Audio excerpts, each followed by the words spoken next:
come back for the second. India have won the test match. India have won the series. They're going to get back for two. India at home. Lords goes wild. Hello and welcome to the latest episode of the 81 All Out podcast. This is Siddhartha Vaidyanathan at Sidvi on Twitter. And I'm joined again by the regular crew, Mahesh, Ashoka and Kartikeya.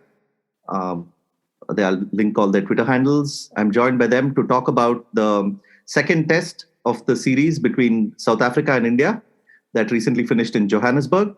South Africa won the test by 7 wickets. Fantastic win for them.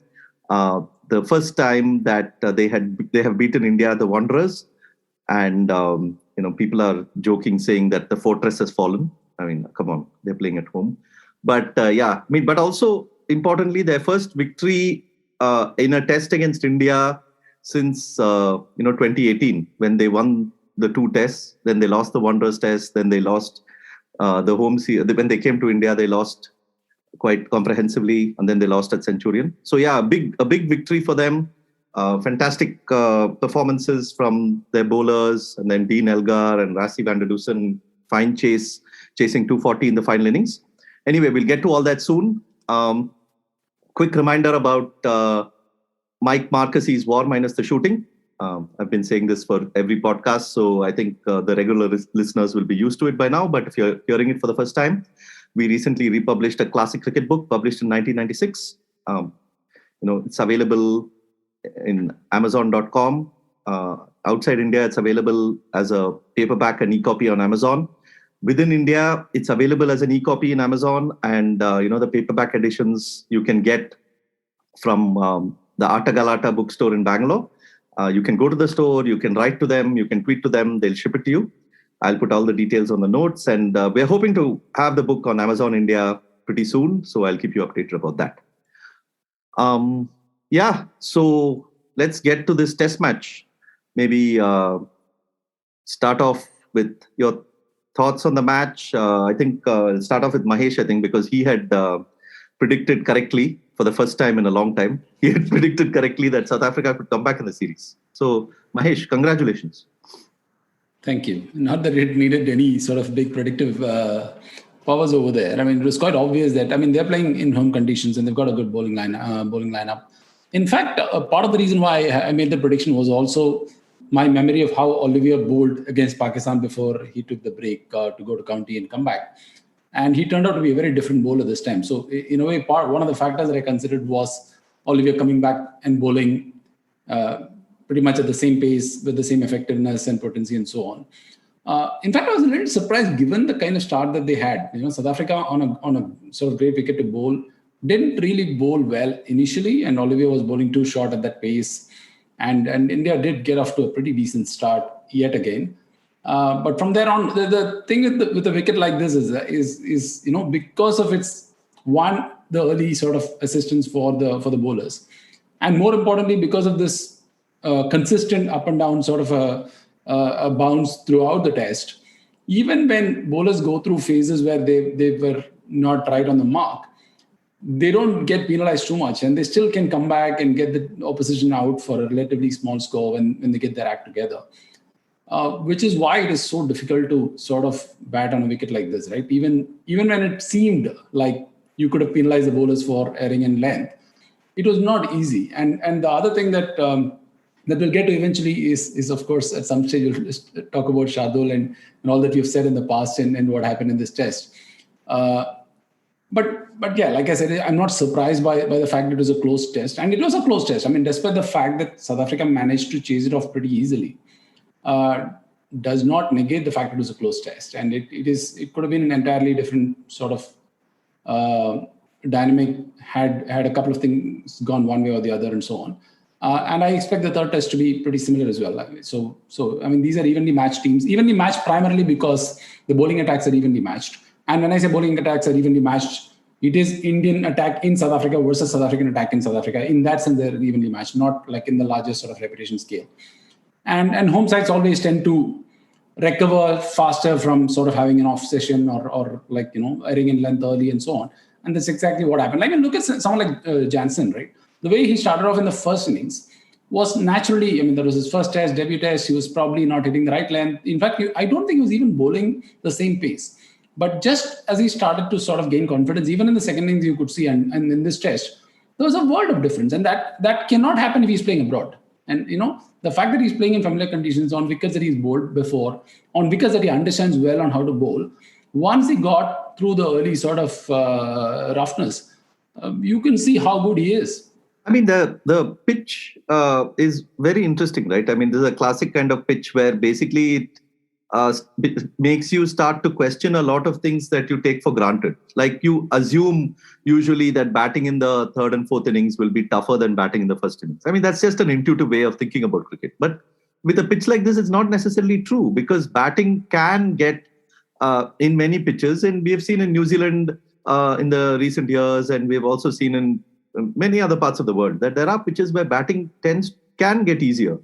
And that is one part of it. The other part of it is also like the bounce, like the tennis ball bounce that we have spoken about in this podcast. I mean, you just slightly err in length, like some of the, like Bumrah and Shami did, even in the final innings, and then the ball like shoots up way over the keeper's head and goes for 4. I mean, that's like, that wouldn't happen again in like a lot of pitches that you play on. So, all these sort of quirks that you see on a regular basis on a pitch like this makes you begin to even question your conventional sort of thoughts about these things. Anyway, Ashoka, you can take it away. You can say whatever you want against these two fellows who were questioning Shardul in the previous match. You also said Kohli should be shelved, and I think Kohli just decided, okay, Ashoka himself has said, so let me just sit out of this test match. Many predictions you're doing. So please tell us what is going to happen in 2022. What are the prospects? You can make larger predictions also now. No, I said in the last podcast that I will keep quiet now. Let these two guys talk. And I think Shardul replied fittingly more than what I can ever reply. So that part is done. But honestly, I felt very good seeing that 7 for, because I think for me at least, very few cricketers give me good amount of joy watching them play. Shardul is one of them. Siraj is another. Shami. For some reason, I even like Dickwella, Niroshan Dickwella, when he keeps, when he bats. It's joyful. I mean, these are colorful characters of the game. So I'm kind of partial to all of them, irrespective of their record and what they do achieve in the field. So very happy that he took a 7 for. 5 for would have been great, but 7 for is like insane. The best figures by an Indian bowler against South Africa, period. I mean, we don't even need to say in South Africa. It's against South Africa for India. Yeah. Yeah. So yeah, it's a great achievement for him. And the way he batted, the 28 he made, he was lifting his leg and cutting and all. And sometimes I thought, hey, what is happening here?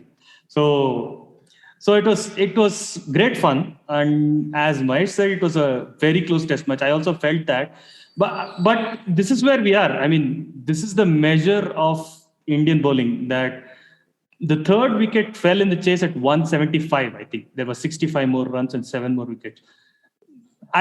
This was not a romantic in the 90s. Some miracle will happen and we will win kind of hope. I legitimately thought this bowling attack could do it on this surface. Like, we were beating bats consistently.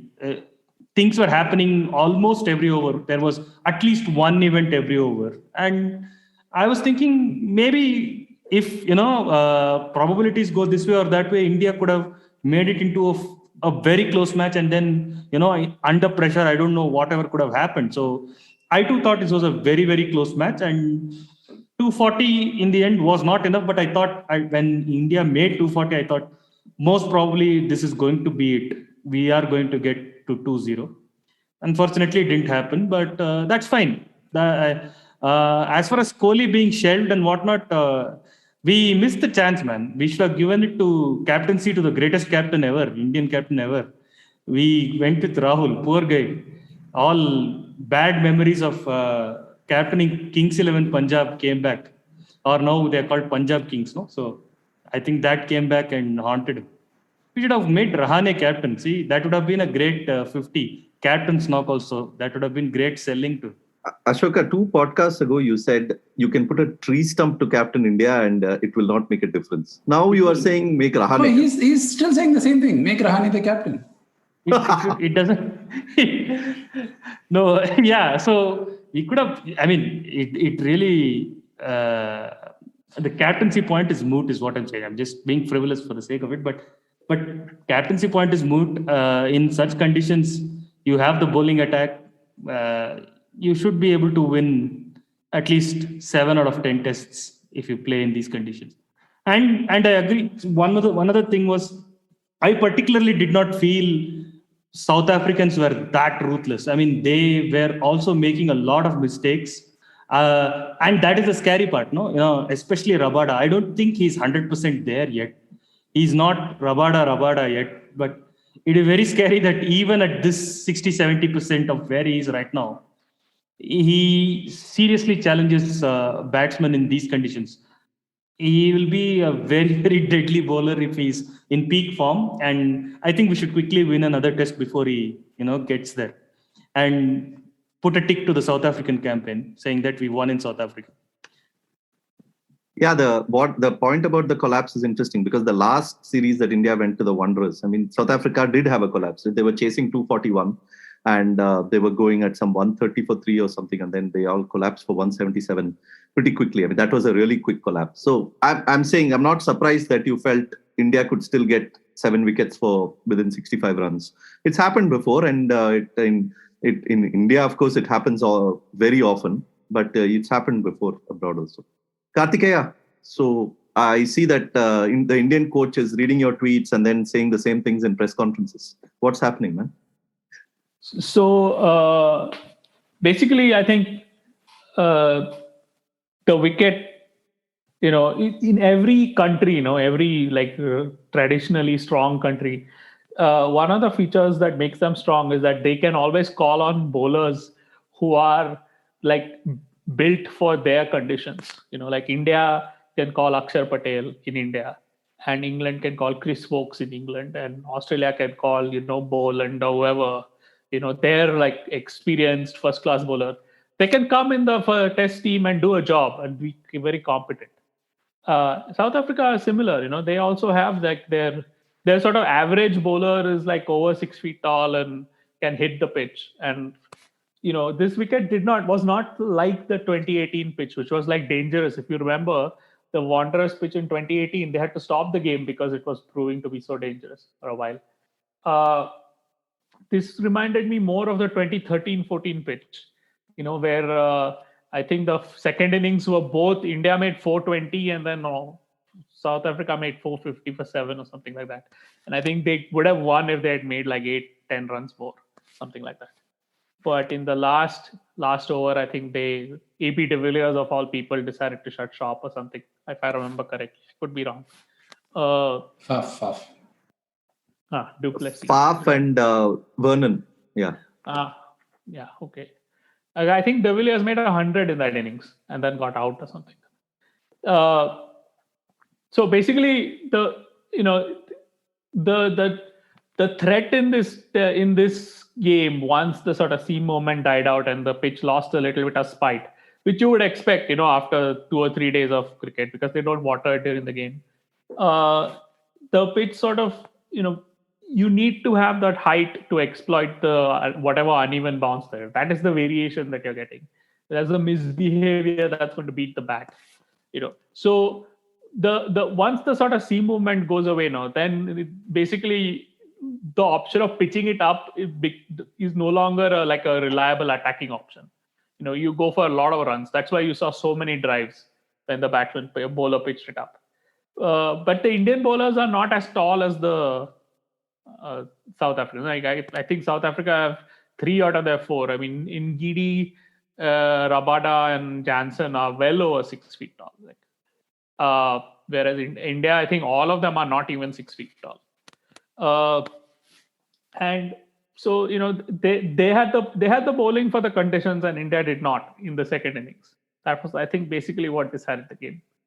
But it's a measure, I think, of how few holes India have in their side now. Because it takes that kind of differentiation to sort of let a side, sneak ahead and win. And of course they are good players. I mean, Elgar, Van der Dusen. They may not have all played 80 Test matches, but in 2001, Jack Callis had not played 80 Test matches either. He went on to become Jack Callis. So it's like, okay, today if you look back, then De Villiers and Amla and Callis and Graham Smith and all have like mountains and mountains of Test runs and mountains of Test hundreds. But that was not always the case, no? I mean, they're still competing against them in the 2000s, and especially if you remember Amla, before he sort of had his huge leap in the batting era in 2009, 2010, he was like a player who averaged like late 30s, early 40s and stuff. But so these are good players. I mean, and I know that Mahesh will come to his great hero, but I will say that Temba Bavuma is in fantastic form, which I'm sure we'll hear a lot more from Mahesh. But he's in top form, and basically he's had a terrific series so far, which in my opinion suggests that he's going to fail in the next Test match. But on the other hand, he may not. I think he will. He's in that phase where Amla took off, right? So Bavuma is in the takeoff stage. So he's going to reel off quite a few series of like succession of big scores. So I'm not going to bet on that.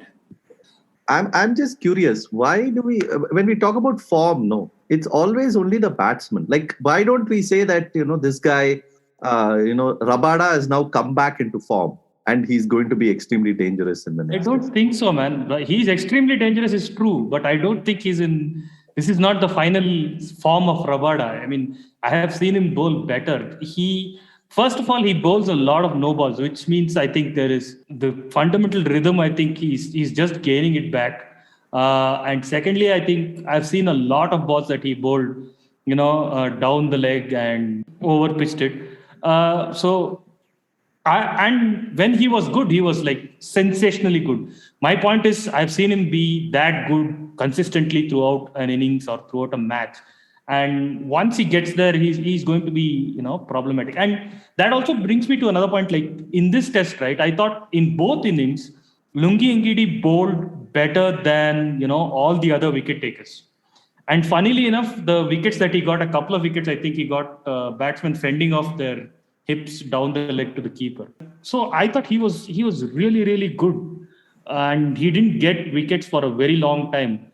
Conversely, I think Janssen and even to a point Olivier, I was slightly disappointed because he was, maybe this is his comeback match or whatnot. He was one very surprised that he was hitting only, I thought he would hit 140 straight away. He was bowling at 120.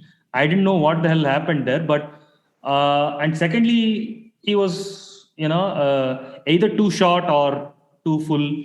He got whacked for a lot of runs. So that's what I'm saying. Like, I particularly don't think that this South African bowling attack necessarily consistently outbowled the Indian bowling attack, but they had the chances that they created offered them more wickets than the chances that Indian bowlers created. So that would be my reading. I have not gone into quick quiz and whatnot. This is just from the observation that when I saw the match, this is what my observation was. I mean, Siraj didn't get any wickets, but the first innings, the way he bowled before that hamstring and whatnot, he must have gotten like 40 wickets in the 40 balls that he bowled. I mean, it was insane that the way he bowled. Yeah, the first afternoon, that sort of first evening, the Indian bowling was extremely good to watch. Siraj, Shami. Yeah. So these things add up and you get a result, and then you have to prescribe some kind of narrative for the result. But this is like that flat batting surface for a batsman equivalent. Some guys will make 200. Some guys will be looking like golden, and then they'll get out at 30 or 40. And then we'll have to say something. It's just one mistake. No, my point was much the larger point. It's like batsman gets one chance, right? So even if he's like, middling the ball, and even if everything is going right for him, it just requires that one chance for him to get out. But a bowler, on the other hand, he gets so many more chances. So I feel we should be talking about form more for bowlers than for batsmen. But Karthikeya is raising his hand. Yeah. No, we should be. But what we talk about for bowlers is that bowlers, like previously, bowler bowls crap for like entire spell, and in the end of the spell he gets a wicket. Then the bowler has redeemed himself, as if the runs which were considered for the crap bowling suddenly went away. It's like the runs are still counting. No, you still conceded 40 in like your 9 overs.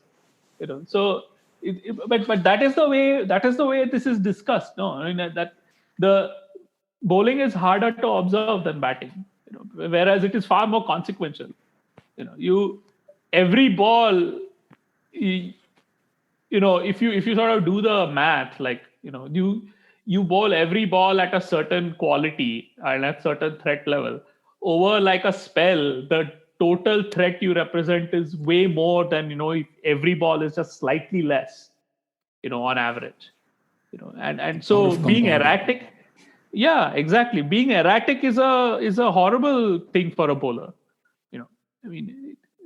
Like the first test. In Centurion, the first day, South Africa's bowlers were erratic, and the no balls and the bowling, the lines they were bowling were erratic, and that cost them. No, sorry, it cost them that match.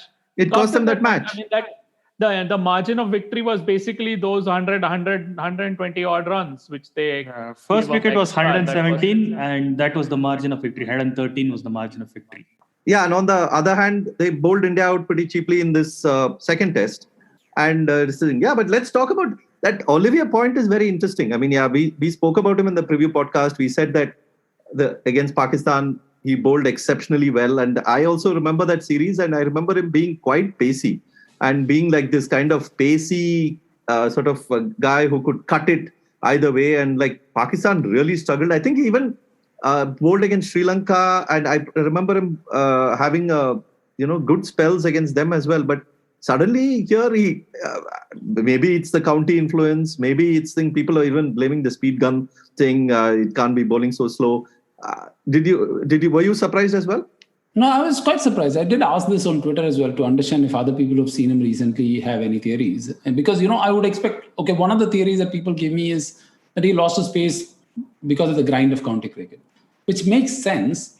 The only problem with that explanation is that you would have expected some of the South African writers to write about it in the lead up, right? That Olivier is coming back, but he's not the same Olivier. He's 10 kilometers per hour, slower and so on.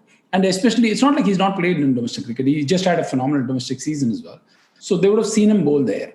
So my assumption was that it's probably because of his, he's just recovering from COVID, perhaps that weakness, and he's still not fully sort of fit and therefore not bowling it full tilt. But majority of the responses I got were possibly, and not even possibly, quite a lot of them were highly convinced that it's because of his county stint. If that is indeed the case, then it's going to be a little troublesome because that seems to be his natural length.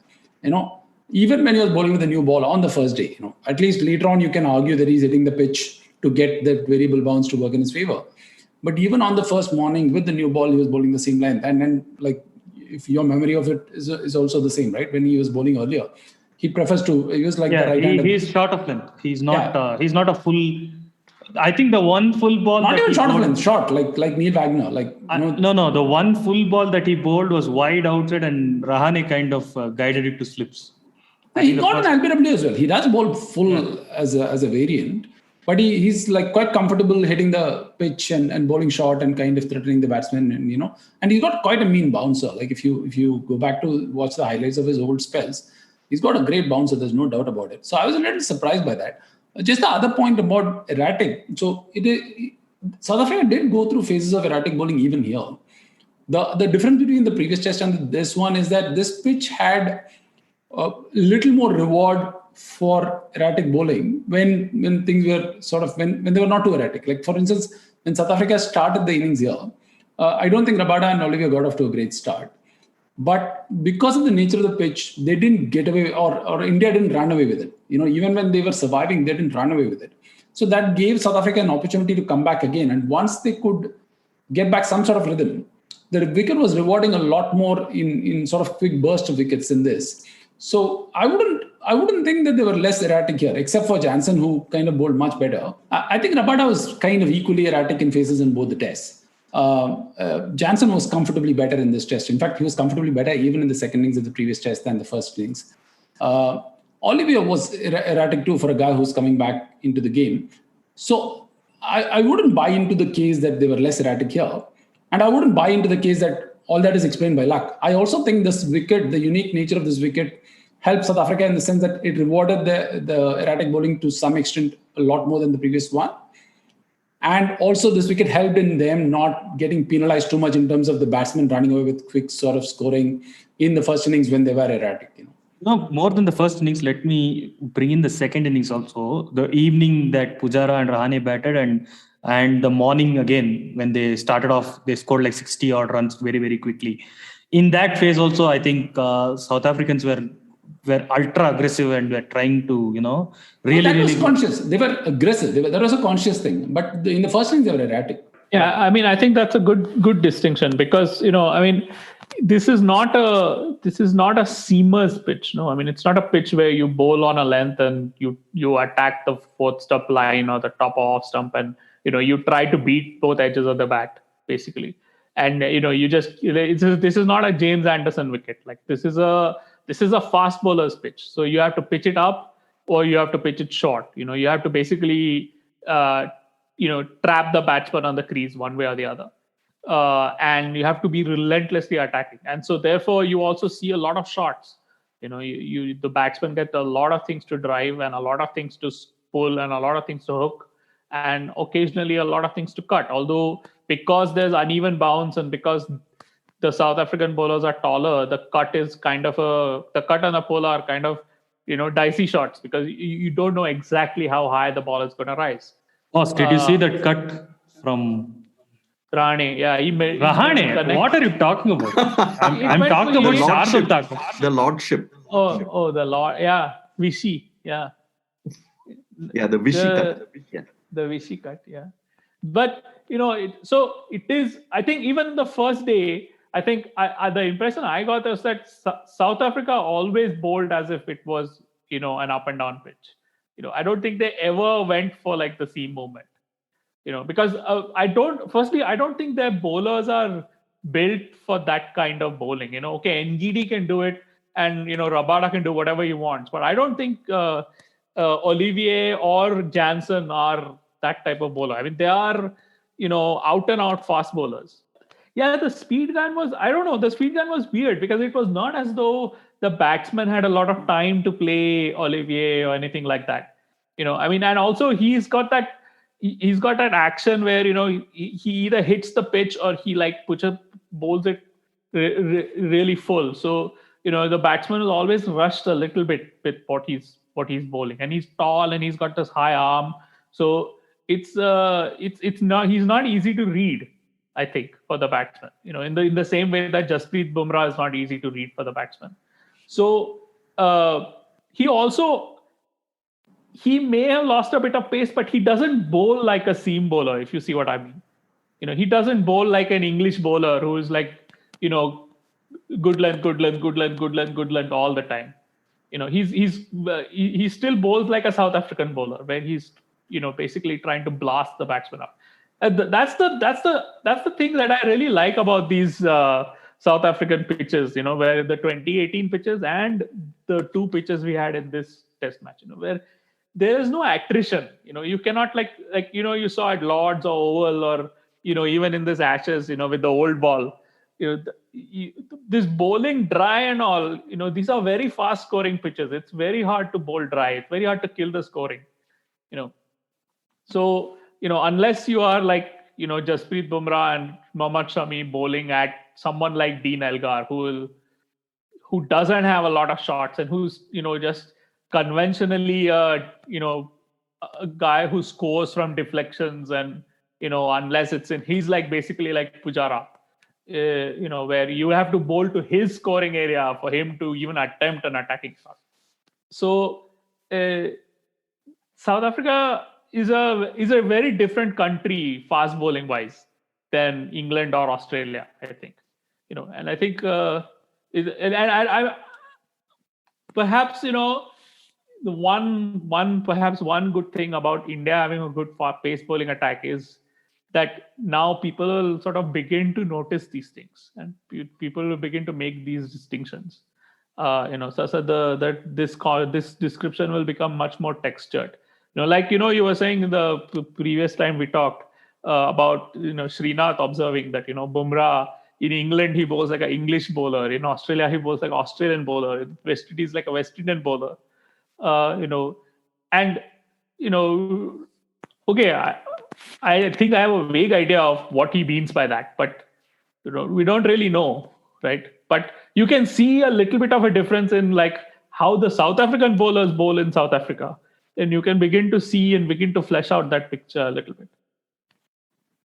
Yeah, just a point about the speed gun. I mean, there was I'll link a interesting piece that came out pretty recently on Cricinfo, Cameron Ponsonby, about how the speed gun is often used as the only metric of figuring out how quick a fast bowler is, but how misleading it is. I mean, because you have a batsman is hurried for various reasons, not just pace. And, you can have a bowler bowling a length where the ball takes off at a certain angle that hurries the batsman. You can have so many other reasons. I mean, it's a very interesting piece.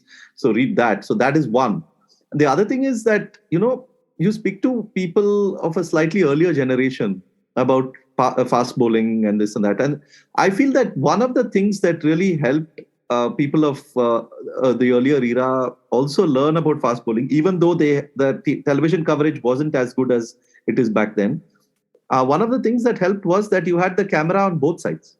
So you would actually see in every alternate over, you would see the fast bowler running in, and you would not just see the batsman. You would see the back of the batsman and the fast bowler running in. And then so that would give you an idea of the lift and the zip that they were getting off it. So someone like Marshall, you see anyone who has watched Marshall, they will tell you about how deceptive Marshall was, because he had that nice, smooth, rhythmic action, and then you get that length. He's also a short bowler compared to many of the other West Indians. But that lift that he got, and then you see the batsman actually like moving up like this from the back, and then the ball rising up with it. I think that makes a huge difference to understand fast bowling as well. And now with this HD coverage that we're getting, if we get both angles, I think it'll be even better to sort of understand fast bowling. And yeah, completely agree with Kartikeya's point about how, as viewers of Indian cricket, we are pretty much now at like the elementary school level of learning about, fast bowling. I mean, this is the first real batch of extremely good fast bowlers that we've had. We've had, Srinath and Kapil and Zahir and all before. But this is when we're actually beginning to think about fast bowling in a much more because we're seeing so much of it and so many good spells of it so regularly. So I think that's a fascinating point. And even in this batch of fast bowling riches that we have, we kind of appreciate it a lot more when even this gang cannot get over the opposition. Like, for instance, the World Test Championship final is one of those matches where quite a lot of us talked about the fact that India was simply outmatched by the sheer versatility of the New Zealand attack for those conditions. And again, we got to reiterate the fact that it is for those conditions. Similarly, in South Africa, as versatile as this attack is, you are still outdone by a better attack for those conditions again. And it's only when we are losing, we tend to appreciate the variance a lot more.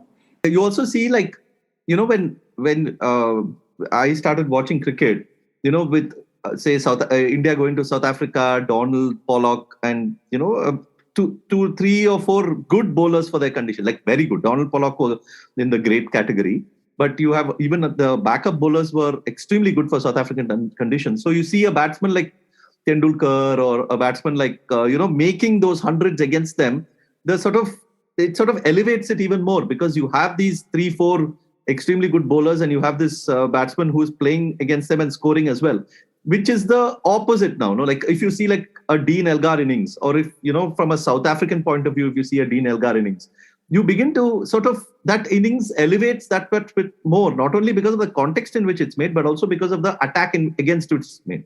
So it's also very good to watch batting against this bowling. Yeah. Sorry, just one more point on this. When you start recognizing the lack of sort of versatility in particular conditions for this attack, this is after. It's not like they had an off day or something. It's not like they bowled bad in those conditions or whatever. They were just not as good as the opposition. That's the only difference. They were, standalone, they still bowled well. Like if you look at even the second innings or the fourth innings, that is, the number of times that Shami beat the bat and bowling with such control, such immense control even then. Even Bumrah, for instance, who had one of his sort of off days by his standards, he still bowled so well. Like the difference between an attack which is better suited for these conditions versus the Indian attack is still rather marginal.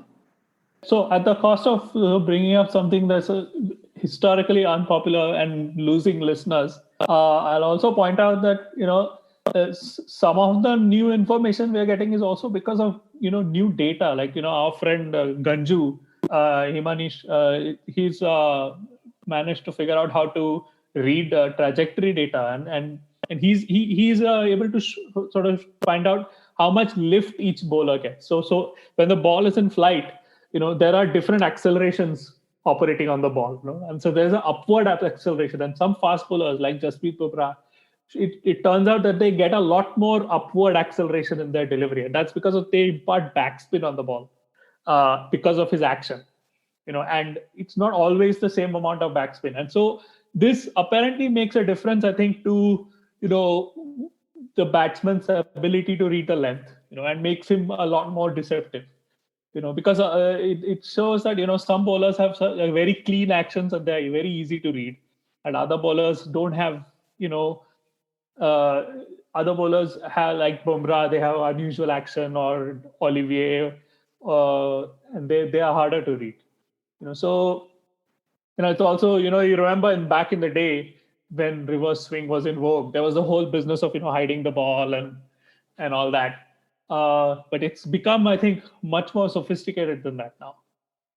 Yeah, I think even Ashwin mentioned something in his interview, right, about the lift that you get in many sort of pitches, and you have to adjust the length based on that. And Himanish, I think, had posted something on that as well about lift and how that is the opposite of dip.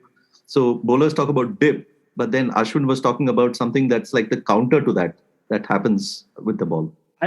In addition to all this, in this pitch, in this particular surface, I think there was one or two spots where if you pitch the ball, it'll either go over your head or it'll reach to your hips or it'll go to your knees. There are the three different variants for the same surface. And I think among the Indian bowlers, that day Shardul has cracked it to land it on that place for like many number of times, and he gets a couple of wickets from there as well. So there is the other thing as well, not just on the bowler's capacity to get a lift or dip from a ball, but also the irregularities in the surface that come into play, and especially this surface. And South Africa were lucky. I think heavy roller was used twice, once before they started the innings, the chase, and once the beginning of fourth or fifth day. Yeah, the commentators kept saying, right, the 8.5 meters from the base of the stump is where the crack is. But yeah, Shardul, I mean, as much as we can say, we cannot explain what Shardul does, and he's like beyond science and beyond explanation. That I noticed too, that he has the discipline to be able to pitch the ball and make the pitch do their thing. And he also has, I mean, they were analyzing his seam, right? His seam position, how he's able to bowl like a bit of a wobbly seam, or maybe it's called a scramble seam. I'm confused now. But yeah, how it lands on that irregularity, and then after that it straightens. So what that means is that when the ball is very close to the batsman, it's also moving because the seam is upright. So that causes a bit of a thing as well. Plus, people have pointed out how the slowness perhaps works to his favor, right? Like you're facing bowlers who are like Bumrah and Shami, who are coming at you at a certain pace, and then facing a slightly slower bowler who is also accurate has its own challenges, because then automatically you have to adjust your sort of way in which you're treating it. But that pace is the difference in pace is kind of, not that demarcated, because I thought the Indian bowlers bowled at a high 130s all through. Very rarely did we break the 140, 145 barrier. And this guy bowls at 131 to 135. So he is actually quite faster than Olivier in this test. And it's just the batsman's perception that they don't get some scoring opportunities from the other three. They see this guy as their one release option, and they take kind of unnecessary risk against this guy, and this guy is not that bad. So I don't think it's about them taking the risk. That usually happens. But for instance, I think what he does well is that, he can swing the ball very well. Like even in Australia, I think he was the only bowler who swung the ball. And then he can also hit the seam and get it to move a little bit. Not as consistently as a Shami for sure. And even for someone at his pace, he bowls a bounce as well. So there's no doubt that he's got the basic ingredients of bowling well. The thing that we've always talked about here before, sometimes in jest, sometimes not so much in jest, is the fact that he's not quite accurate. He doesn't have as much control over his length as the other bowlers have. And that even in this innings, as much as he was able to hit the cracks consistently, he was also kind of erring in length way more than any other bowler in either side. And that's been, it's like a function of his bowling. It's not even like he had an off day, therefore he was like this. Which is why, for instance, I was making the case that for him to play ahead of Ishant and Umesh seems unfair to both Ishant and Umesh. And if you play him as an all-rounder, then he doesn't bring the same sort of level of utility as someone like Hardik Pandya does. And all that is still valid. He could take another 7-wicket haul, another 8-wicket haul in the next test. All that is still valid. In fact, Mortal, I think, was comparing it to a typical Philander spell. And that's a good comparison to go for in terms of the fact that, in terms of what he can do in terms of skill with the ball and the pace at which he bowls. But the big difference between Philander and Shardul is the fact that Philander is bloody accurate. And he rarely errs in length. Whereas this guy errs in length quite frequently for a test class bowler. And I still have my doubts on that. The rest of the things, he's got the skill, he can move the ball, he can hit the deck, and he can perhaps exploit any help in the surface. But consistently speaking, can he have the kind of long stretch of matches that Ishant had, where he was able to give so much control? I really think you should continue to have doubts, Mahesh. Because that is working out very well for him. So please continue to have doubts. I'm going to have my doubts. I'm like, if given a choice to play Ishant or Umesh over the next 10 tests versus Shardul, I'm going to pick one of them for sure. No, 2 points, right? One, there was this Twitter, tweeter, Narsiman, who, messaged me when I was tweeting about Shardul, and he messaged and saying that, we are also suffering from this contrast. Like Shardul, from his memory, he thinks is bowling as well as Venkatesh Prasad was on his debut series in South Africa in 1996. But and which of course was we also saw who saw that spell look back on it fondly, because it was his early series, and he's like one of his early. Was this his debut series? No, he made his debut in England. Yeah. So one of his early series, and he's bowling so well, he's taking so many wickets, and of course then you had Srinath, and then you had the drop was pretty steep, after that. So that is one thing. Like Shardul is also in a team that has the Bumrahs and Shamis and all the others. So obviously we are looking at him in a different way. And the second point is that in this kind of scenario games, and with these kind of bowling attacks, as Ashoka said, it's very likely that batsmen are looking at, when they see a loose ball, they are trying to go for it. They want the runs, and it's invariable that they're getting out sometimes to these shots. Whether it's against Shardul or whether it's against other bowlers, and the other bowlers are probably, that first afternoon, Bumrah and Shami were giving nothing. So the moment Siraj came, like the first over or something, he had a little bit of a loose. Now after that, he became he raised the pace and he became really good. But you could immediately see Keegan Peterson trying to, free his arms and go for it. And that's natural. So with Shardul, that's probably also the way of thinking. You feel that this bowler who has, wavered sort of a chance to be wavered, you want to go for it and get runs, and you get out also in some ways. But a batsman will not pay the price for that approach against Shardul in another wicket. Yeah, I think they are different, because I think Venkateshwar is much taller than Shardul Thakur, and as we've seen in this last week of Test cricket, height is sort of lets you compensate a little bit for pace. Because if you see in Australia right now, I didn't watch a lot of it, but whenever Pat Cummins comes on and I see in my cricket info like, okay, Pat Cummins is bowling, I switch it on. You have a Pat Cummins alert, of course, every time he's bowling. Yeah. So Cummins birth, man. So Pat Cummins he's really quick, right? I mean, he's genuinely quick, and he can hit the wicket, and he can get the ball to rise. And you notice whenever the batsman is playing with a vertical back at defense, the ball always hits higher on the bat than the batsman wants, right? It hits near the handle, up on the splice, on the glove and all. I think he broke Bairstow's thumb today, Pat Cummins, on that flat pitch with the old ball. And the other bowlers like Boland and all are not able to achieve that. In the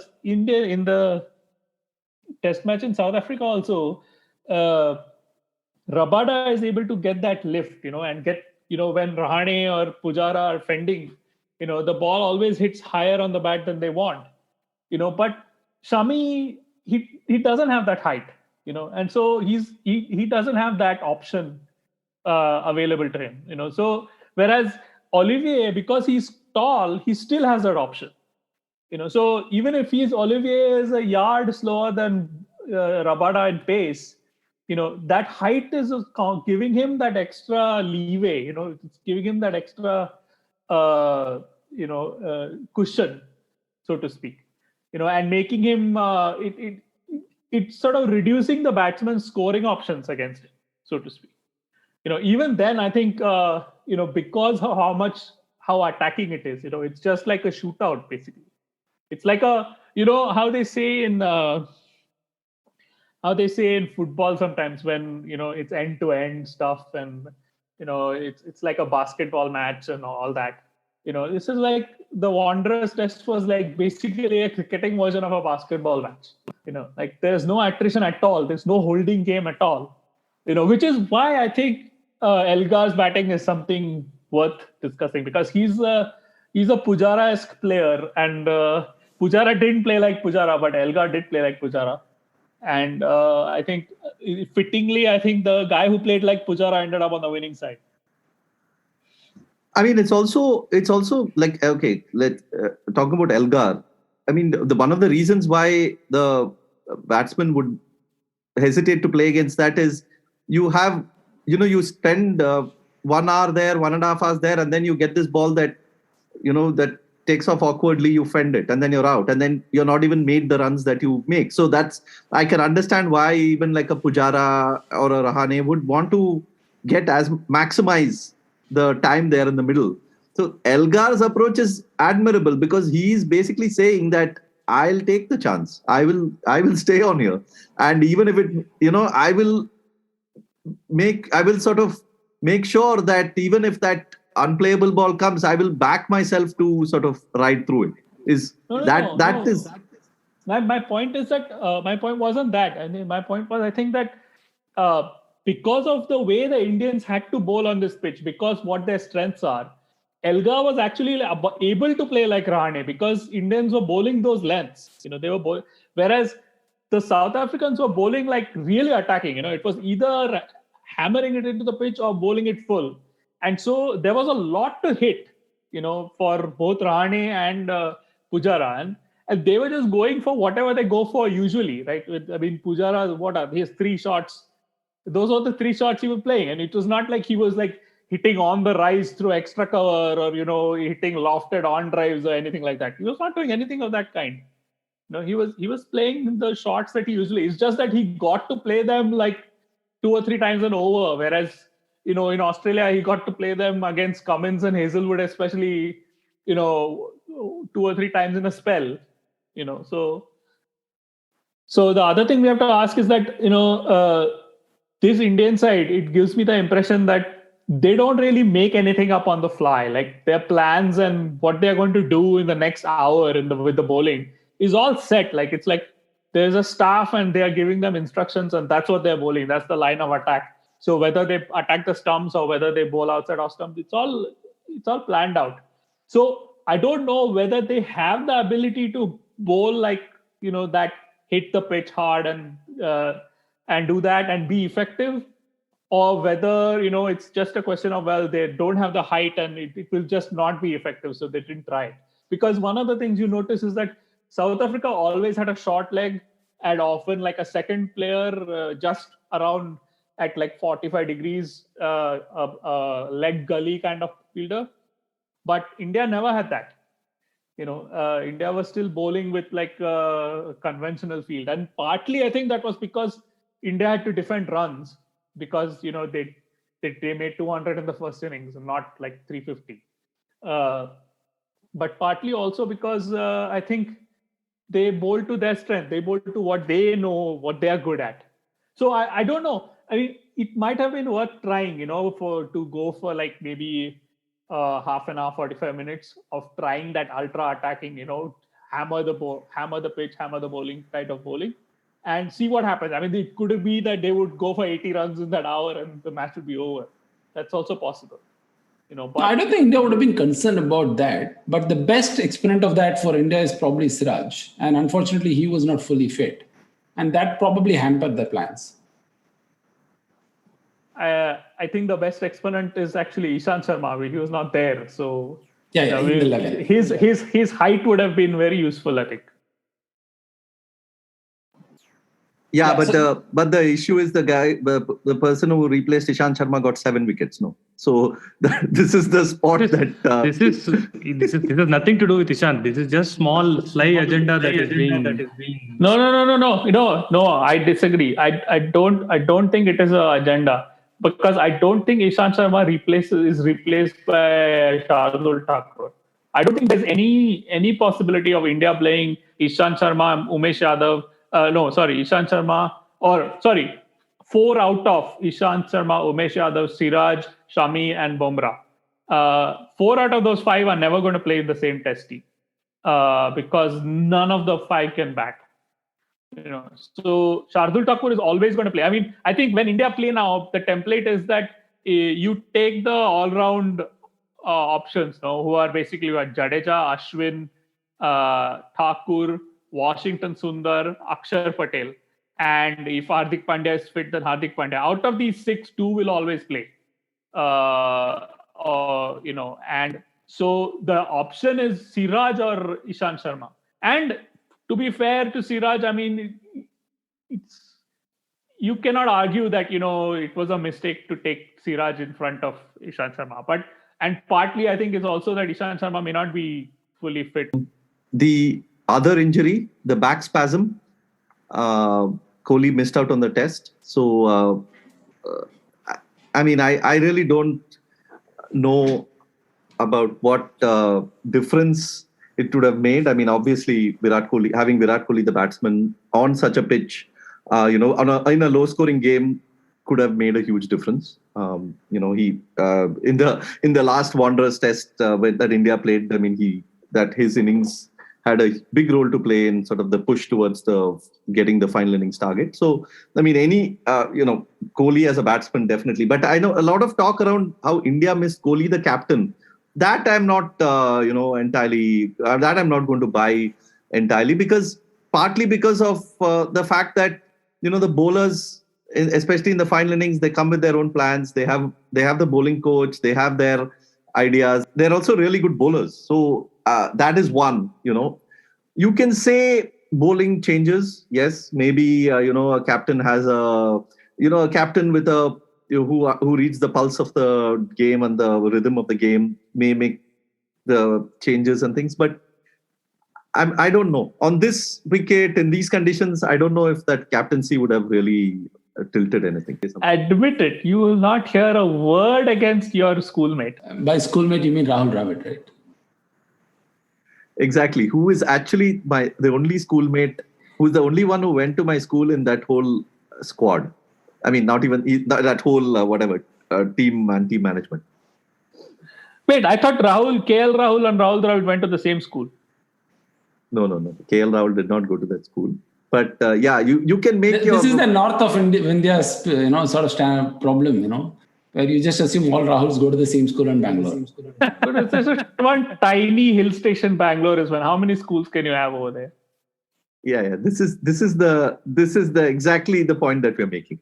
So but KL Rahul, first of all, it's a big leap for KL Rahul to be out of the team for not too long ago and then come back into the team, cement his place, be the captain. And now it's like, and he's also like in one dayers, he's, I think he's in one dayers, he's vice captain. Vice captain? No. He's captaining. Vice captain. In one dayers, he's captain. In this test, he captained. And who knows, maybe Kohli will be back for the next test, but Rahul could captain again. So, yeah, I mean, quite a big, giant leap for him. I have a psychobabble around this Kohli's missing out on this test and why South Africa won.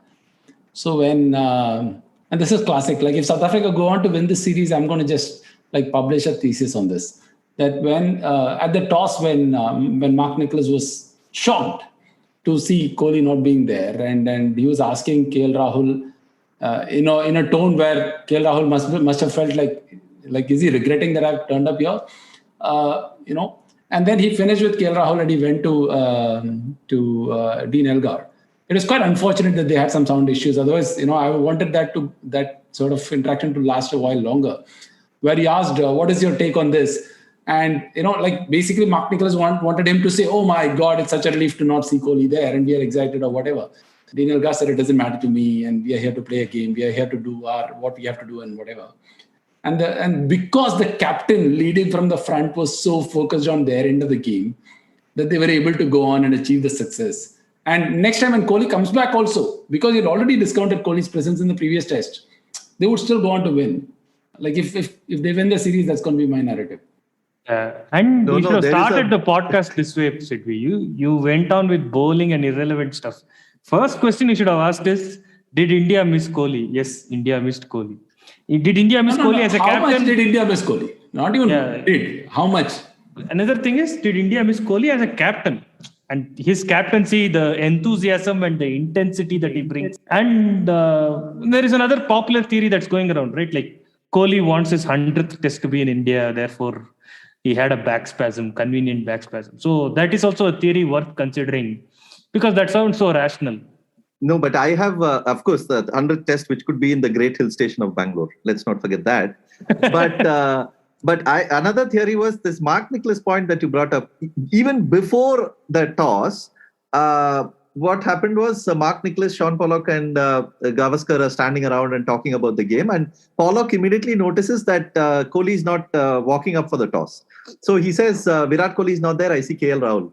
And then they all they look around and they're all quite shocked at what's happening. And then Mark Nicholas is like, oh, okay, that's going to be big news. That's great news. And then he asked Gavaskar, do you think this has something to do with the BCCI and Saurav Ganguly and the issues that he's been having? Which was, first of all, a big surprise for me that on air, Mark Nicholas is asking this, is even bringing up this topic on air. Because Mark Nicholas, he's not, he doesn't need BCCI for his commentary stint, no. Exactly. He's not IPL based commentator, so he doesn't have to worry about that. But then Gavaskar immediately, he sort of outright, he said, no, playing for the nation. I mean, all this is like trivial things that you're talking about. Playing for the country is the biggest thing. They won't let all this come in the way and all. And my mind automatically went back to Nagpur 2004, when Ganguly was basically accused of, backing out of a test because there was the green pitch and this, and because he had problems with the BCCI. So I was like, it'll be quite an irony if Kohli has actually backed out of a test because of a problem with Ganguly. So it's like, of course he didn't, but I'm just bringing up conspiracy theories. So which brings me to a very sort of a beautiful moment in commentary during this test. And by the way, I've begun to really enjoy Hashim Amla as a commentator. I think he brings quite a lot to commentary. No? He's fantastic. Fantastic, and especially I think he also brings out the really good side of Gavaskar, which is good. I mean, when you have Gavaskar and Amla discussing batting, it's a joy to listen to, because otherwise Gavaskar is talking about converting ones into twos and his usual a lot of stuff that he has said for the last 30 years. Anyway, but the point I was wanting to bring up was that there was this moment on the end of first day when India were bowling beautifully, like Bumrah, Shami, Siraj, they're bowling really well. And these commentators are trying to analyze it and all. And then there's this ball that's quite unplayable. You just like the batsman just like sort of tries to defend, and then it just beats the bat and it goes. And Mike Haseman is like, so how does one play that, Hashim? How does one play that? And then Hashim Amla, in his usual laconic style, he's like, don't know, Mikey, it's a bowler's game. And then he just pauses.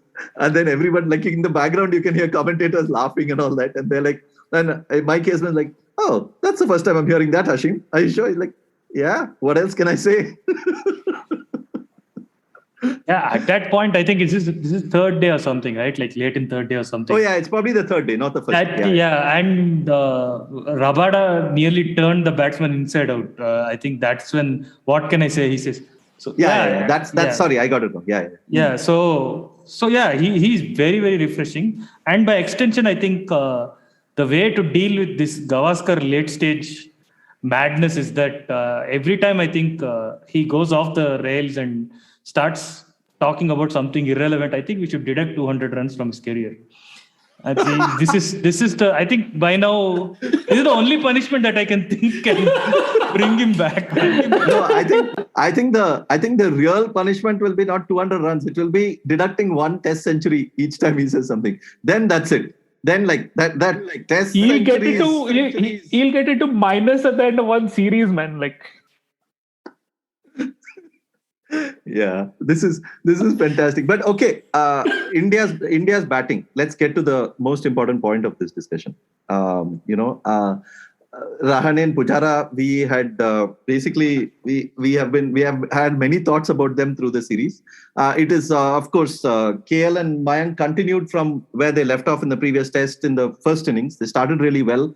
It was looking like there was going to be another good partnership, good solid partnership, maybe even like quite a taking the game away, but wasn't to be. And then of course you had that sort of the middle order shrivel until Ashwin came and propped the team up to 200. But otherwise India could have even fallen for like 150 on that day. So yeah, thoughts about that. And also in the second innings, how things sort of changed a bit for those two players. I mean, people were saying how their careers are on the line and they've got 50s and all that. I don't know if their careers were on the line or not. I think they would have both would have definitely played the third test, and they will probably even play against Sri Lanka at home. But yeah, thoughts on that? No, I think if say India had won this, that would have been that would have given the team a slight opening, to do perception management and say we are trying out new players and then bring in someone in place of either Pujara or Rahane.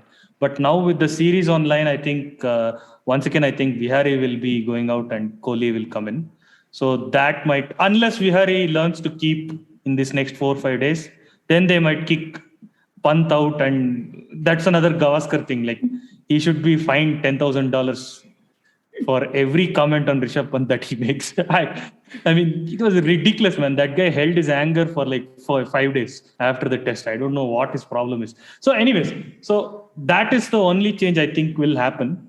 Rahane and Pujara will keep their places, and Kohli will come in place of Vihari. That's the most likely thing that will happen. About Sri Lankan series and all, I don't even know what's going to happen. But I mean, BCCI might find 20 other ways to do new drama, and I don't know. They'll suddenly announce, Ganguly to be captain of the Indian team, and he will come back in whites and whatnot. I don't know. The rate at which this drama is going, his blazer still fits him. We know that.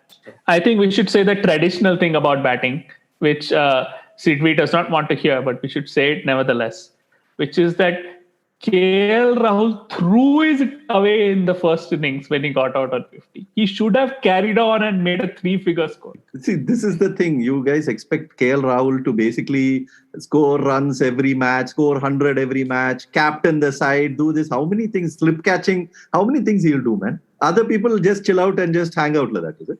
You're condemning Mayank also, right? Be very specific in who you're condemning. I just want to make the point that Mayank Agarwal has made fewer runs than Ajinkya Rahane in this series so far. Pure. Yeah, you won that second innings. I think has propped up the tally, right? I think wasn't that. What do you mean propped up? That second innings was not like some extra that they gave Ajinkya Rahane like just for fun. No, I've actually liked Rahane batting this innings, and we have discussed also. Like it's when he with the approach that he takes like this, it's good. In these tests, he's also good. I mean, because it's low scoring, he can come and make that quick 50. I think he's a good sort of a person he's a good batsman to have in the team in these conditions. I mean, but that doesn't mean at the same time, that doesn't mean like Shreyas or whoever replaces him cannot do the same thing. I mean, that is the whole argument. It's like, sure, Rahane has been in the team and he's been long, but over a period of say 30-40 tests, could India have had another batsman there who could have done better? That is the only argument there. It's not like Rahane is a terrible batsman or something. The Indian team is in a situation, the Indian cricket is in a situation now with so much depth that you are going to have questions when you have a player like Rahane averaging what he is over 50 tests. Yeah.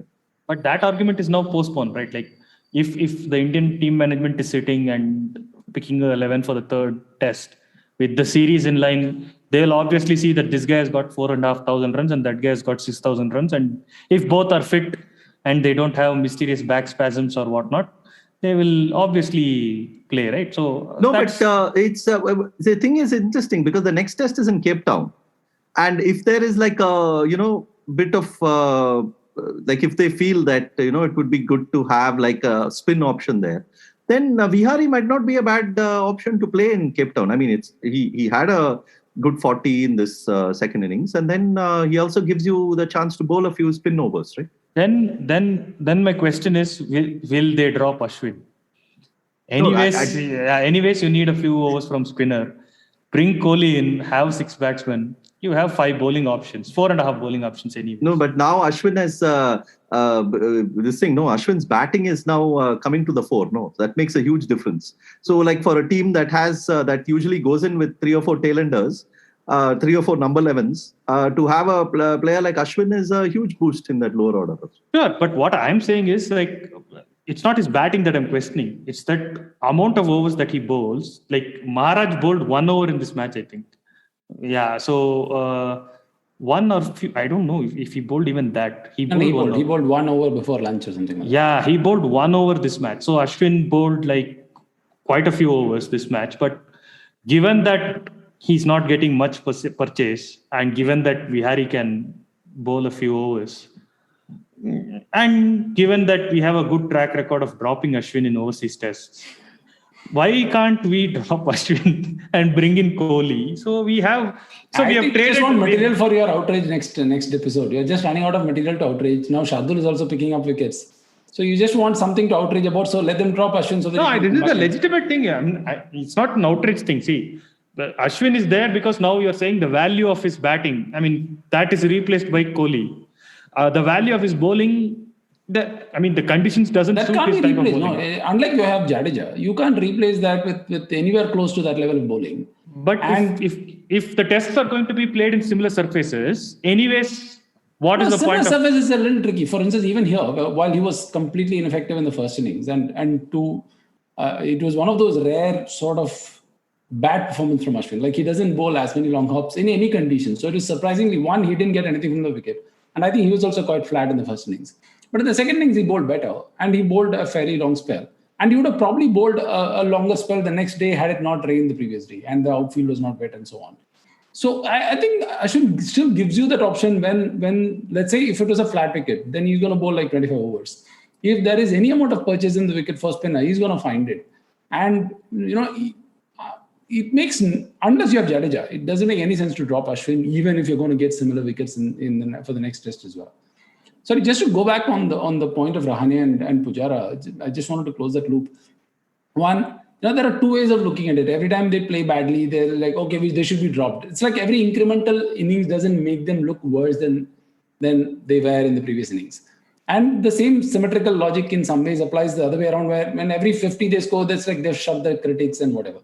Now, this is the problem with them is not whether they are test class or not. They were test class. They, in fact, and within that, I've always argued that Pujara should not be topped off in the same term, same league as Rahane, someone who averages 5 runs more. You can argue the home versus away split, but at the end of the day, Pujara is a more substantial batsman than Rahane. And even when I did mention this last time, the problem with Pujara is not so much as the scores that he's going to get here. I mean, this 50, let's say, is very much within like modelable scores for Pujara in this series. It is the fact that even in India, he's not scoring those big runs, which perhaps is a sign that he's tapering off from his peak. He's probably, he's past his peak, so to say. But we are not sure, right? So given that he scored runs here, he's probably going to get another home series, which is good. But with Rahane, this innings or the last innings or the last 2 days has not told us anything that we don't know about him already. The question is he in a decline? Can he sustain this run of score? Or is this going to be another of those sort of scores that he scores and then he's got a series of subpar scores? Now, that question cannot be answered in 1 or 2 innings. You got to look at a pattern and take a call and move on. And like you mentioned, is it possible that Shreyas Iyer could do this? Possible. Is it possible that Bihari could do this? Possible. In fact, I was listening to this Shastri interview by Indian Express. And please don't read it. I think a lot of things that Shastri says, when he says it in a tone which comes across better when you listen to him than read him. So one of the things that he was asked about is the same question about Rahane. And I think, was it Sriram Veera, the other guy? I think he had a follow-up question on this, on when you have bench strength the way that India has, how do you deal with selections? How do you drop players and whatever? And he talks about it. He talks about it very openly, saying, these are not easy decisions. Sometimes you want to give an established player a longer rope. Sometimes you want to say, okay, so we've got to take a tough call with an established player and then infuse a new young player in. And so both are legitimate choices. And at some stage, they'll make a call. And then my sense is that they'll make a call at the end of the series where it's going to be indecisive again. But my point is, if they had one bad series here, it could have been curtains for Rahane, which he didn't have. So which means he's going to continue. But even next test, whether they have another 50 score or a low score, it's not going to tell us anything that we already don't know about where they stand in their careers. So it'll be interesting to actually, do we should probably get a selector or a former selector, obviously not present, former selector on the podcast and talk about these sort of the fine distinctions that they are often forced to draw. And what are the heuristics that they are basically looking at? Firstly, for a upcoming player. Secondly, for a player in the sort of the middle of their career. And lastly, for a player at the end of their career. Because obviously they're looking at different things at different times. It can't always be the same thing. So yeah, I think... Do you think you'll get honest and detailed answers there? Because embedded within each call, each selection call is a lot of politics as well. So that can't be separated from the pure cricketing. No, we don't have to take specific real life examples, but we can talk vaguely around some examples. We can talk in theory, once I did an interview with Trevor Horns, who was the Australian selector during, their heyday, their when their dynasty was going on. And he, mentioned, he didn't take any names, but he mentioned how, you have a situation where a player is injured and then you have another player coming in, scoring really well, scoring 100 maybe even. And obviously you can read that, you have examples like Stuart Law and all these other players who basically came for a brief time, did really well, and then had to go back. They had to be dropped because the other player came back. So, and then he spoke about how, after they go back to Shield cricket, Sheffield Shield, then how do you, what do you keep track of? What do you keep track of to know that if there's another injury, these players are ready to come back? Or do you basically say that, after a point, this player is actually, that was a one-off thing. He was like batting in a purple patch and then he was in a decline, all that. So we can just talk like that. And I'm sure former selectors who don't have, like, who are not currently in any particular team or something may be willing to open. Yeah, because they do, no? I mean, even now, MSK Prasad and all, they speak to the press and they explain themselves. But I mean, I don't necessarily think that there's politics in selection. I think there's jeopardy in selection. I mean, you are actually leaving someone out. And, when you have a side as good as India, you have more players than you have spots. So by definition, you are leaving good players out. I mean, I do not object to people being dropped. People are going to get dropped and people are going to get selected all the time. I mean, from what I've seen, if you take the perception of how the Indian team is selected and the facts of how Indian 11s are selected, then firstly, the 11 is changed a lot more often than people seem to perceive that it is. And secondly, I think that basically what I object to is this notion that, this player hasn't made runs, so he deserves to be dropped. He deserves to be thrown out. That's I don't think that's on, because I mean, I think firstly, because that turns like selection into like this reward. It is not a prize that you're giving to somebody it's a job, and you're basically investing in creating a system where you have choices, where you have options. The selectors are not there to serve the player. They're there to serve the team. No, they're there to win. So ideally what the selectors want is that they want like 8 equally good batsmen so that, when the 2 or 3 inevitably, get injured or get ill or get out of form, they've got guys who are waiting to take the spot so that, you keep winning, you keep competing.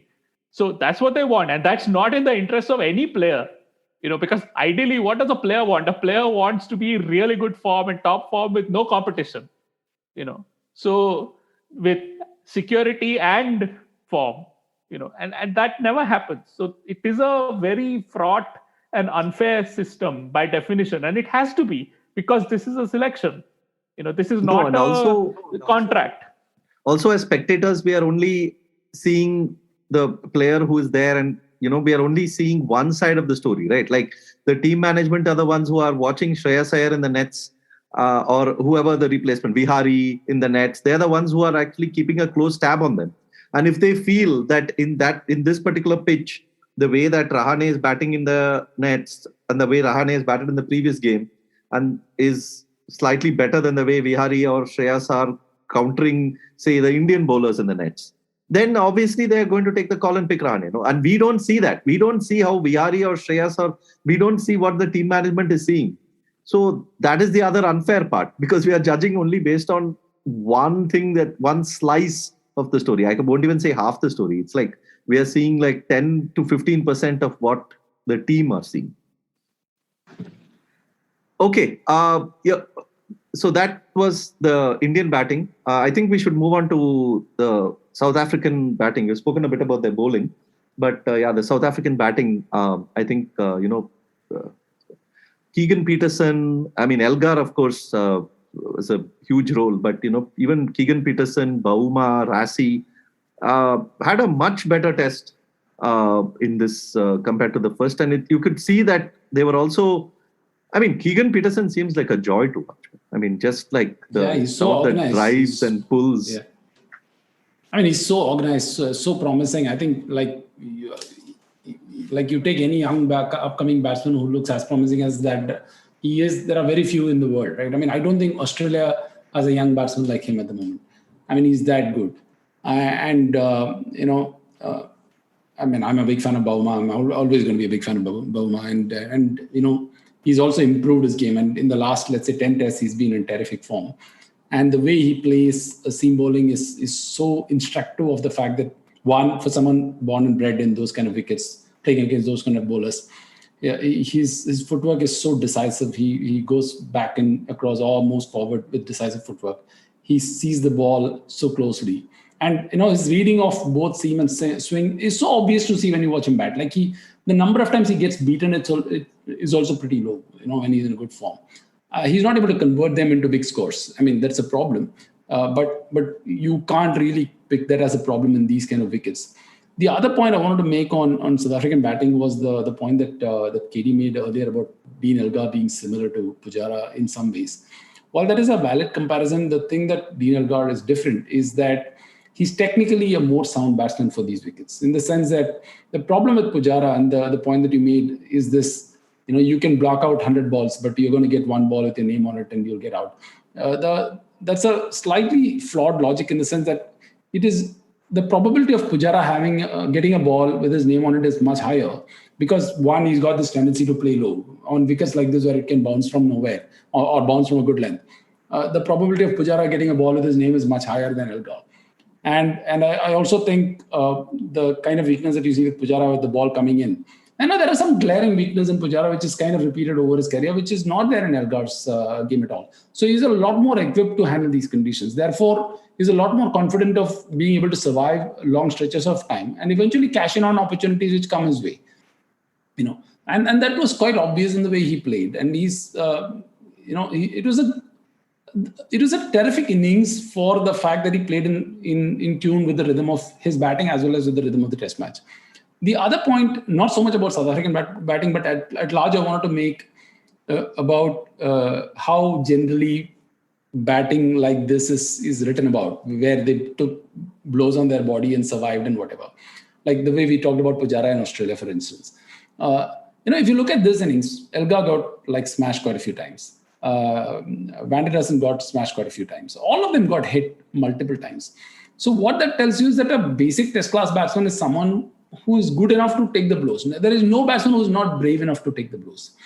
The difference is only in batsmen taking blows for longer, which is a result of the fact that they have better technique to survive for that long that they end up taking so many blows.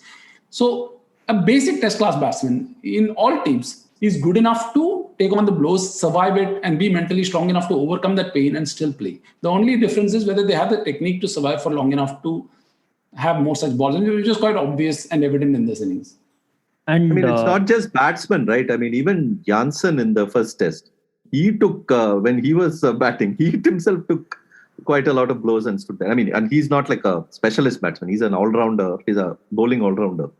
Correct. Yeah. And to expand on South African batting, I mean, the results don't show this, but I think Rassie van der Dussen is a very, very good batsman, and he has a very good first class record, and he's played for a long while in the first class setup, so that obviously shows.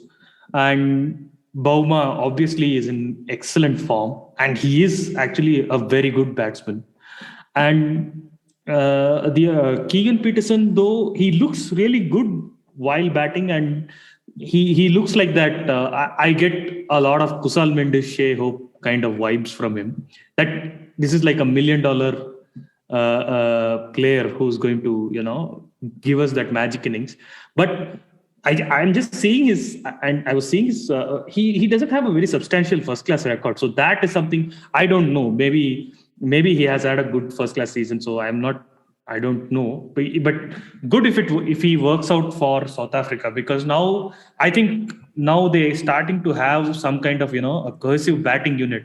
Even Aiden Markram, I was slightly disappointed with how he has gone, but he got that ball from Shami, couple of balls from Shami, which you can't do much about it. So, but he is a class player and he is in good form coming into series. So you got Markram, you got Bauma, Rassie, Keegan, and even Varane has a terrific first class record on back of which he is selected. So you got 5 players apart from Elgar. So that looks like and these are all like late 20s and early 30s players. So you can hope that if they stick around, that's going to be their core batting unit for another 2-3 years. So this looks like a beginning of a good, phase for South African batsmen at least. Elgar is at least 34, so I don't know how long he's going to stick around. With the amount of blows he's getting, I think let's hope he's there for another 2-3 years. But anyway, so this is a good unit core that they have built. And that's a similar thing with their bowling as well. They have very young bowlers, and so this is actually this could be a good rebuilding phase for South Africa. This gives me much more hope than, let's say, a equivalent Sri Lankan or West Indies rebuild. I think South Africa is in a rebuilding phase because their sort of investment at the grassroots level and the affirmative action are all kind of aligning at the right time. Keegan Peterson is not a result of a Brexit, or an Ngidi is not a result of a Brexit, and so on. Sure, like perhaps they could have lost Jansen and they could have lost some of the bowlers, and that's going to help. But predominantly, it is the reward for the system that they've been building for a while. As much as you can criticize CSA for a lot of unprofessional things that they've done over the years and the way they've managed some of the key players, there's no doubt that Bauma, Keegan, Ngidi are all a reward for the grassroots development that they've done. Basically, this idea that any of these sides, South Africa, Australia, England, India, are ever going to not have 6 or 7 decent batsmen while they have the bowlers that they have it seems implausible to me, because you cannot have a system which is producing bowlers like Rabada and Olivier and Ngidi, and if those are the best bowlers in that system, then the best batsmen in that system have to be commensurately good. No, otherwise what? Teams will be getting out for 50 and 60 all the time, man. If the batsman can't bat, So I don't think it's plausible to say that, well, you can have a generation in established test playing teams with a functioning first class system where you don't have 5 or 6 good batsmen. Okay, you may not have 5 or 6 Tendulkars, but that's a different story. Okay, last point, which is has become the most important talking point, but yeah, we should not think. Rishabh Pant and the shot that changed the match, the shot that changed the series. What are your thoughts on Rishabh Pant? Does he play the way he plays? Or do you basically say that if you want Gabba, you have to take this and that's all, that's the way it rolls? Or do you go with, I mean, of course, Rahul Dravid has said that we don't want to change the way he plays, but we want to change when he decides to play what shot, like the timing of the shot and things, which is fair. But it's also something that's a really tricky thing. Like you can tell a player and you can talk to him in generalities, but obviously when each ball is being bowled, he has to take that decision. And you have to then trust him enough. Sidvi, let me ask you a question on that, right?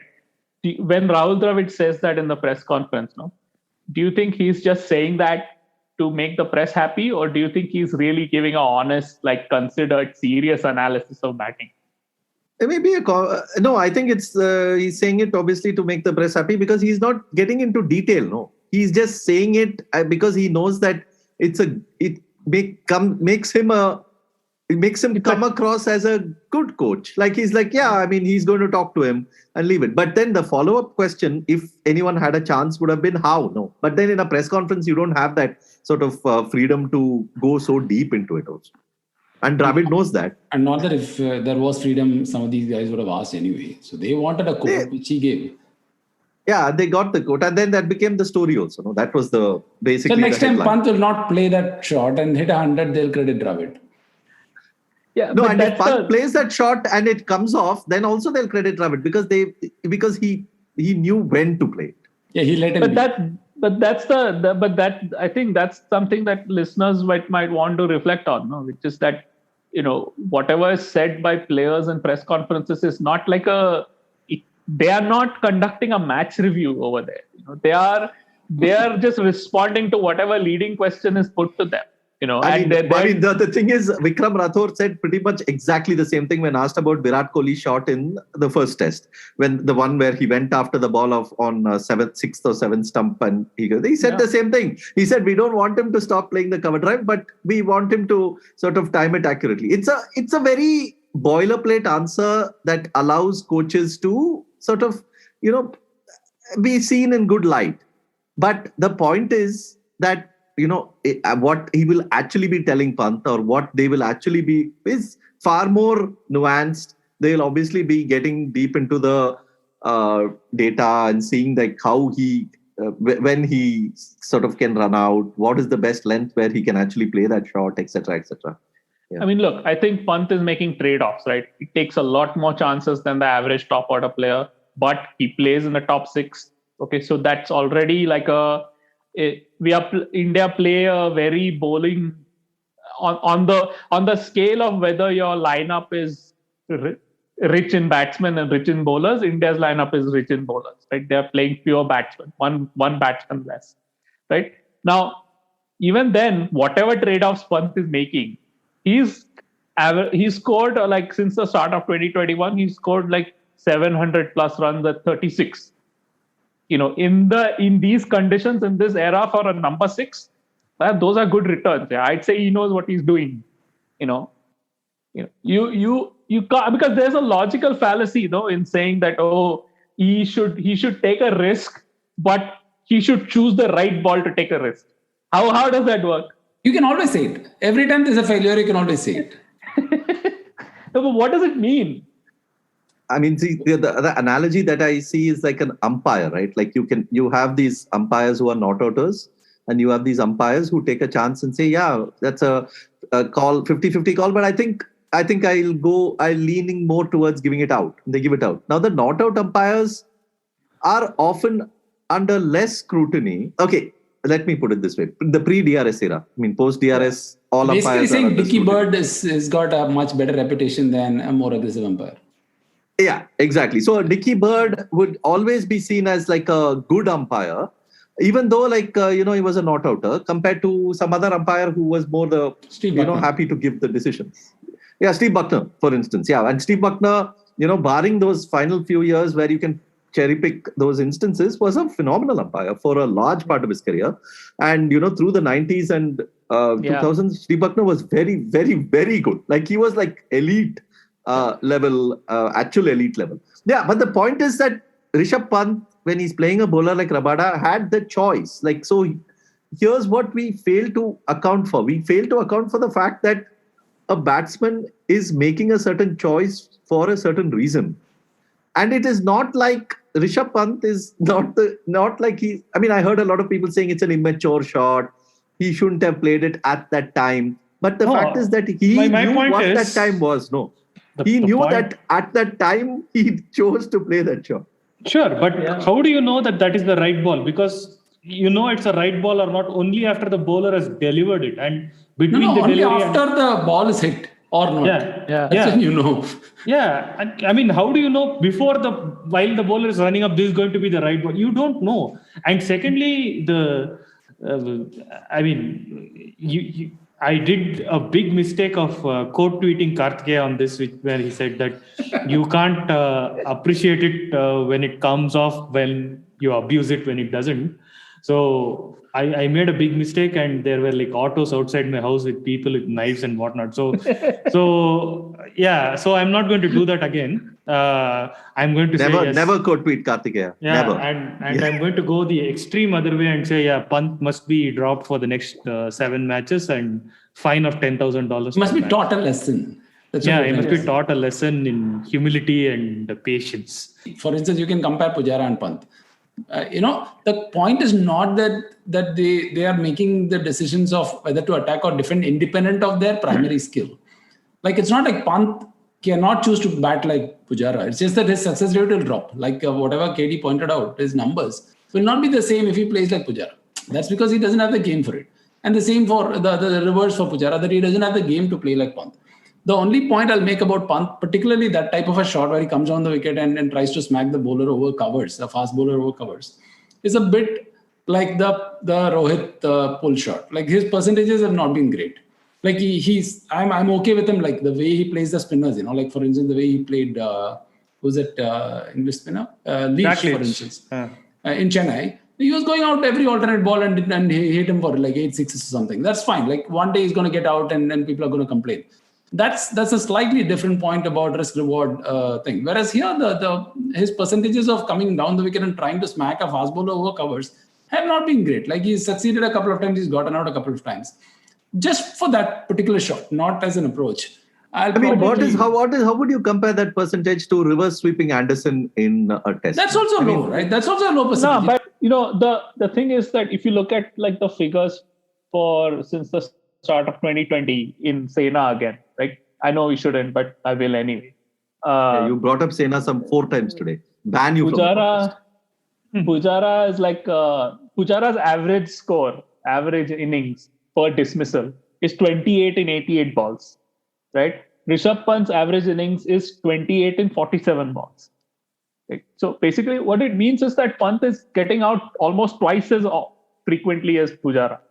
Right? He's lasting 47 balls per dismissal outside Asia, and scoring the same thing. While scoring the same, he's scoring the same thing, but also, it also means that it doesn't just mean that. It means that the range of conditions in which Pujara can survive is wider than the range of conditions in which Pant can survive. That's what it means to have that, to be able to survive 88 balls per distance. Firstly, Rishabh Pant is a wicket keeper, and I think people forget that. And this is something where they measure the wicket-keeper batsman by the standards of the specialist batsman. It's not Pant's fault that India are playing at a number 6. India know that they are playing a wicket-keeper batsman at number 6. It's not like they expect Pant to produce runs at the level of a specialist batsman. So I don't think India will be too bothered about how Pant plays. They'll just let him be. They'll just let him play however he wants. But I think there's a little bit of press management going on the part of the Indian management, where they're saying, where they probably noticed like there's a big hullabaloo about Pant played a bad shot, so they're giving they're throwing a bone in the press conference, saying that we'll talk. This case actually is slightly different, because I would say India actually getting some quick runs at that stage would have really helped them. So I can understand where Pant was coming from, but yes, the low percentages, plus how early in the innings do you play that shot, plus against who do you play that shot? I mean, Rabada, who was bowling extremely well at that stage, do you want to take that chance against him, or do you want to, try and take the better percentages against him? Those are the kind of choices. I will not question all that. See, the thing is, against a bowler, which stage of your innings and all that, that percentage worked in his favor, right? He's done that with other bowlers. He's taken on Cummins. He's taken on early in his innings against all bowlers. You can't question those percentages. That's retrospective sort of sense making. But just this one, the going down the wicket and hitting over the covers, you got enough samples. And the samples are not too many. His success is not dependent on that shot at all. And if anything, it's kind of let him down. So it's a bit like the pull shot, hook shot of Rohit Sharma. You can look at it standalone and say his percentages are not great. But rest of the things are fairly complex. And you got to look at it as an aggregate. No. I'm just looking at it from put yourself in the shoes of Pant, right? Okay, this has happened. What is the self-correction here? How do you, when you go out for that, what is the thing that you're learning from this particular moment? But you see that with all the players, no? I mean, they play some shot and then put the shot away. And then, they play some other shot. All the players have okay, these are my scoring shots, and these are the lines and lengths which I will defend. Like Ricky Ponting, I think there's a very famous video, the Sky News masterclass thing that they used to do. Yeah. Ricky Ponting explained how he used to play, and he said, well, when I come forward, because he has this game where his first movement is to come forward, and he takes that step forward and he says, I have an area in mind in front of me on the pitch. If the ball lands anywhere over there, then I'm going to defend it. If it's not landing anywhere, if I don't think it's landing anywhere over there, then I'm going to play one of my attacking shots. That's he's sort of spelling out how he sort of classifies deliveries when he's facing, right? And all the players do that, all the time. And he keeps. I mean, I think that's the other thing.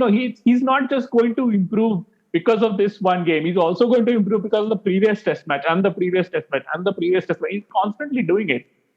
So I don't think this we have this idea that there's a public uproar and so now he will do something. I don't think it works like that. I mean, he's working on it all the time, no? Anyway, so covered quite a few things. We have to finish this podcast now for time purposes. Thanks so much for joining, guys. Lovely to chat about the test, and it set up the series really well. 1-1 going into the third test. That's promises to be really exciting. Maybe Kohli comes back, and maybe we have a one change or maybe a couple of changes. But as usual, subscribe, review, rate the podcast, spread the word.